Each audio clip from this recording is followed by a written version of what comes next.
Hey guys, I'm Kankana. I'm doing my master's in MA Fashion Communication in the Nottingham Trent University, UK. If you're planning to do your master's abroad, here are 5 things that you need to get your journey started. Number one, most important, is research and shortlist your country that you want to go, that you really want to go to, and shortlist your desired universities slash colleges. It is very important to jot down what you really want out of your career and what colleges, universities are offering the best course, and also the future prospect of those courses. For me personally, researching and finalizing universities took me a lot of time because I don't know the actual rankings of those universities, or if that's really what they speak of. And there's also a lot of scammers, there's also lots of false advertising, so it's very important that you really go deeper and check those facts. Next is, to make your process easier, there are also a lot of education counseling companies which does all of these things for you for free. But let me warn you, they would also suggest you to go for colleges that they have sponsorships or partnerships with. So you make sure that they're not pressurizing you to change your choices just because it's going to profit them, because at the end of the day it should be your choice to whichever college you really want to go. But I would suggest you really take an education counselor, see up their services, see if that really helps you, and if you're really liking it, if you really like their information, it could be very helpful for you to go forward, and it will also reduce a lot of burden from your head. Next is, once you have jot down your universities, once you have jot down your education counselor, you should start collecting your documents.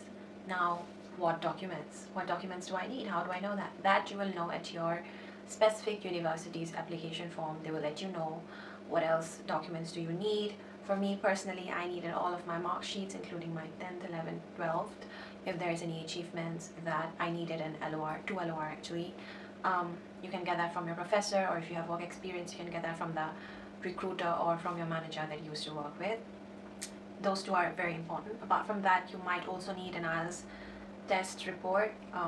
Mine did not really have like a compulsory IELTS examination document, but I did it anyway because it really helps to further push your visa applications, and I did not want any complications while creating my visa. So yeah, that.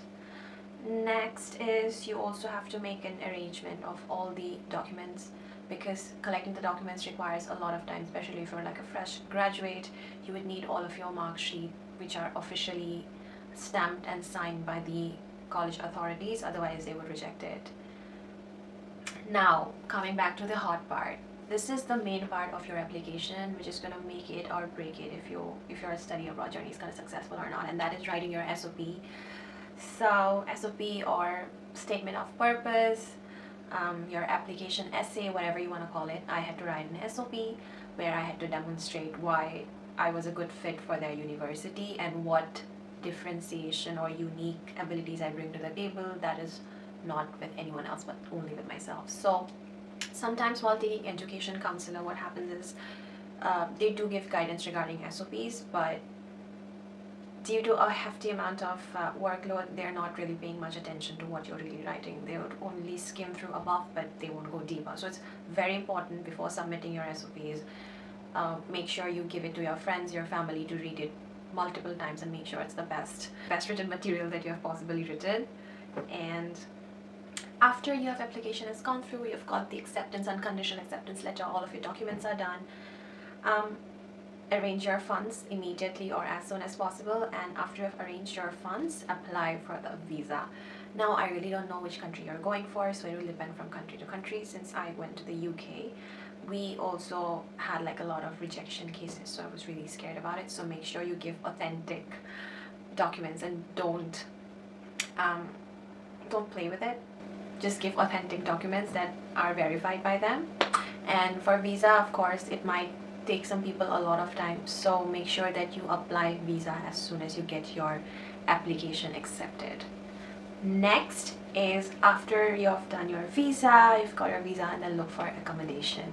Now in a country like UK, there's a lot of accommodation shortage, which I myself has faced while staying in India. I couldn't really book a uni accommodation because most of them got filled up really quickly, so I don't want you guys to face any problem regarding that. So book a student accommodation, or if you want a flat, book a flat. And yeah, that's about it. Those are the 5 simple things that you need to do in order to plan your study abroad. Of course, there's a lot of things that goes into depth. There's a lot of questions, confusions that comes up while you're fulfilling that process. So if you guys have any particular questions, especially in regards to the UK, you can drop that in the comments below, and if I know about that, I will try to answer it. Lastly, if you have any questions regarding your visa documents, what documents you need, what documents you don't need, if you have that, pop that in the comment, or if you want a more detailed explanation about it, I'll make sure to do that in another video. So thank you so much for watching. I hope this was helpful. This is not what I usually do, a sit down and talk video, but a lot of people were asking me about the process, so I thought maybe I'll just gather up all the information and just put it out all there. I hope this was helpful, and thank you for watching. Bye.